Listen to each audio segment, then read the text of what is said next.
तो अब लखनऊ अग्निकांड को लेकर भी सरकार लगातार अपनी चीजों को आगे बढ़ा रही है। एसआईटी जहां एक तरफ एक्शन मोड में है तो वहीं दूसरी तरफ योगी सरकार भी इस मामले के बाद लगातार अग्रेसिव अंदाज में नजर आ रही है।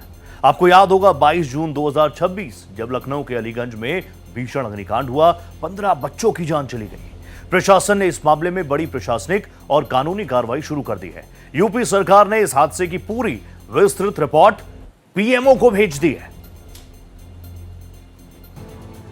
लखनऊ के अलीगंज में हुए भीषण अग्निकांड को लेकर अब एक्शन की आंच तेज हो गई है और इसकी गाज कई अधिकारियों पर गिरनी तय है, क्योंकि इस मुद्दे पर बनी एसआईटी ने कई अफसरों को तलब किया है। जिला प्रशासन, बिजली विभाग और नगर निगम के अफसरों से भी पूछताछ की गई है। इतना ही नहीं, एसआईटी ने 10 वर्षों के दौरान बिल्डिंग को दी गई अनुमति और अवैध होने पर की गई कार्रवाई का पूरा ब्यौरा भी मांगा है। इससे जुड़े सभी जिम्मेदार तत्कालीन अफसरों का नाम मांगा गया है। बिल्डिंग के अवैध निर्माण, बिजली कनेक्शन, आपातकालीन निकासी और संसाधनों की कमी पर भी जांच तेज हो गई है। एसआईटी अब मृतक के परिजनों, घायलों और प्रत्यक्षदर्शियों के बयान ले रही है और इसके आधार पर भी आरोपियों की लिस्ट लंबी होती जा रही है। इस अग्निकांड की जांच के लिए अपर मुख्य सचिव अमृत अभिजात और लखनऊ जोन के एडीजी प्रवीण कुमार की 2 सदस्यों वाली एसआईटी जल्द अपनी रिपोर्ट सरकार को सौंपेगी।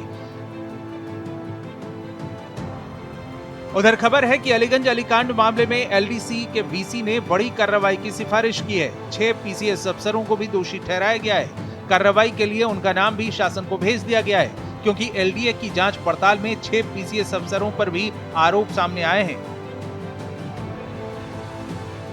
दरअसल इस घटना के बाद शासन स्तर से एसआईटी के गठन के साथ ही लखनऊ विकास प्राधिकरण ने भी अपनी आंतरिक जांच समिति बनाई थी। इस समिति ने जोनल अधिकारी, अधिशासी अभियंता, सहायक अभियंता और अवर अभियंता के पद पर तैनात रहे 19 अफसरों की जिम्मेदारी तय की थी, जिसमें एक की मौत हो चुकी है।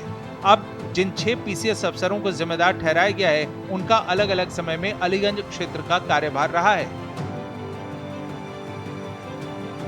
उधर इस घटना के बाद से यूपी के कई शहरों में शासन प्रशासन एक्शन में है, तो वहीं दूसरे राज्यों में भी ऐसे हादसों को लेकर प्रशासन अलर्ट मोड पर है। दिल्ली में भी कई जगहों पर अलग अलग संस्थानों की रैंडम चेकिंग की जा रही है। दिल्ली में लगभग 923 कोचिंग सेंटर्स हैं। इन कोचिंग सेंटर्स को हमने कल ही गोआबा कमेटी के आधार पर जो एक कमेटी बनाई थी कोचिंग सेंटर के लिए रेगुलेशन तैयार करने के लिए, एक्ट तैयार करने के लिए,